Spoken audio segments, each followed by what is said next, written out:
was honored to host you at the White House in 2021, and then again to meet with you during the U.S.-Africa Leaders Summit last December, and then to be here today to accept the invitation you so graciously offered that I would visit your beautiful country. So thank you for the warm welcome.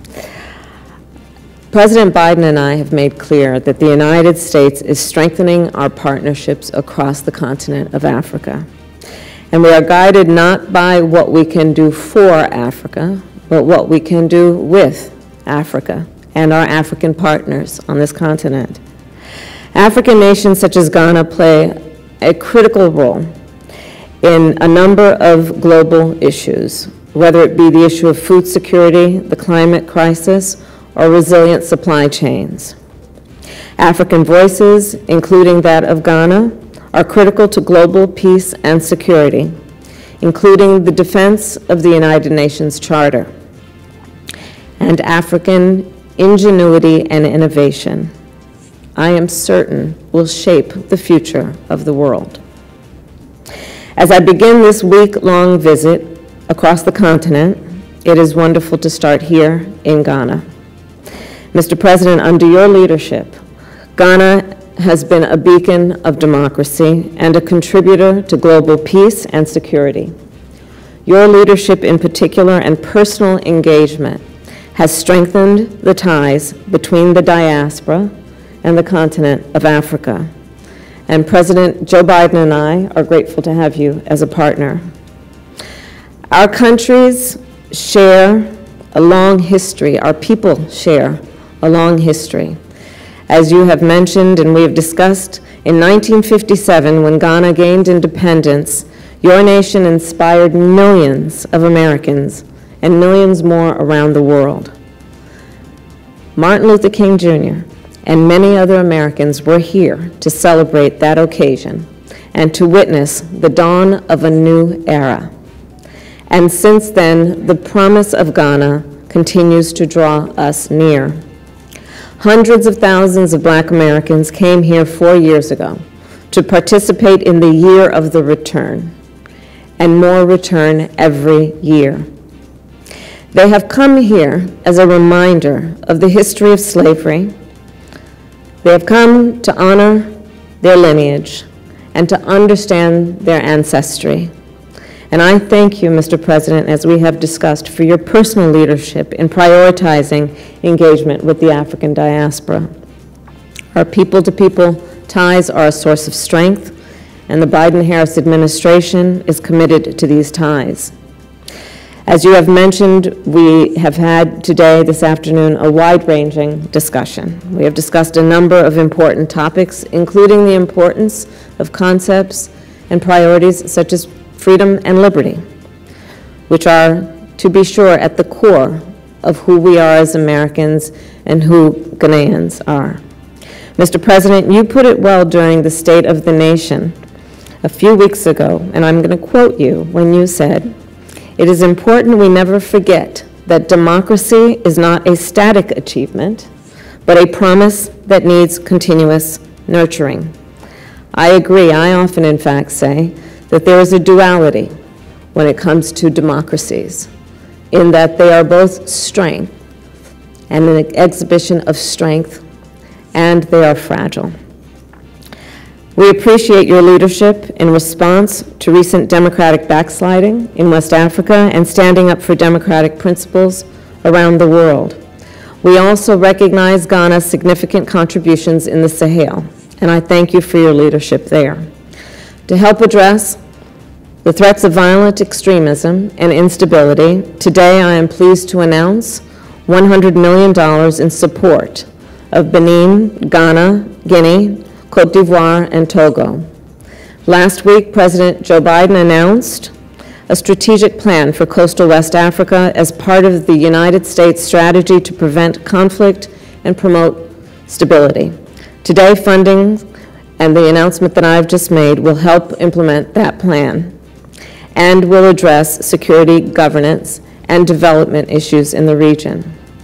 With regard specifically to the economy, I recognize the challenges Ghanaians are facing especially in the wake of a global pandemic and the disruptions caused by Russia's invasion of Ukraine.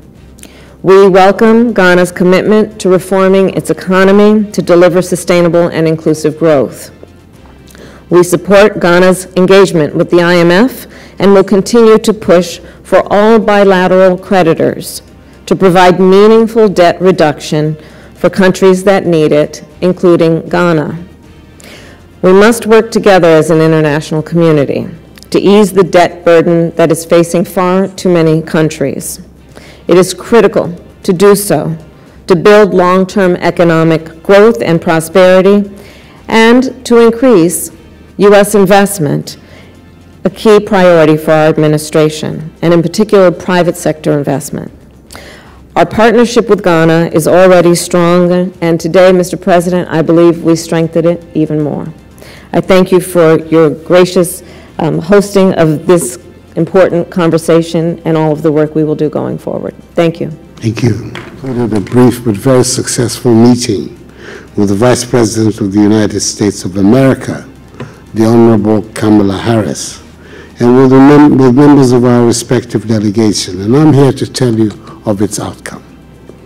I want to welcome once again Vice President Harris and members of her delegation to Ghana. As we say in Ghana, Akwaba. You're amongst the people who pride themselves on their sense of hospitality, and I hope that by the end of your visit, you'll agree with this claim. Ladies and gentlemen, the purpose of this visit by the American Vice President is to reaffirm the ties of cooperation and the bonds of friendship that our two countries attach to our relations with each other. Vice President Harris and I had the opportunity of meeting in the White House in 2021 and subsequently, where we both pledged our commitment to exploring further areas of interest for the mutual benefit of our two countries. This visit reinforces our commitment to engage each other further to this end. Our two countries share similar aspirations and values. We're both committed to democratic governance with its respect for human rights, the rule of law, and the principles of democratic accountability. We're member states of the United Nations with a mutual attachment to its values and principles.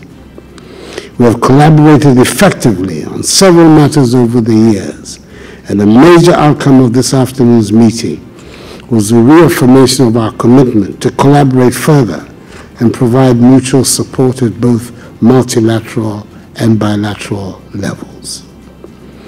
The Vice President and I discussed at length how to boost further our political and economic relations, cultural and people-to-people exchanges, as well as our cooperation at the multilateral level. Our deliberations also centered on driving investment opportunities, domestic and foreign, into our two countries, and the need for enhanced cooperation and partnership in our development efforts. Towards the realization of the 2030 United Nations Sustainable Development Goals, we touched on the need to promote a better world and address global issues relating to the 17 goals. I also used the occasion of my talks with the Vice President to express the appreciation of the Ghanaian people and their government, to the government and people of the United States for the support we have received since the establishment of diplomatic relations between our two countries. I've made it known to the Vice President that Ghana is endowed with abundant natural resources, which my government is seeking to use as the basis to transform its economy from its current reliance on the export of raw materials into a value-adding one, with the vision of taking Ghana out of dependence on aid to a self-reliant economy beyond aid, and that is a Ghana beyond aid. I'm pleased to state that Vice President Harris pledged America's support for this transformative agenda. It is this transformation that will give us the best opportunity to derive maximum benefit from our abundant natural resources, enable us to create a firmer foundation for meaningful long-term economic and commercial relations with the United States of America. In conclusion, I'm happy to state that this afternoon's meeting has further boosted the steadfast cooperation between us. And Ghana will continue to collaborate with the United States of America at all levels, particularly towards the peaceful resolution of conflicts and in the search for global peace and security to promote sustainable development around the world. I thank you for your attention.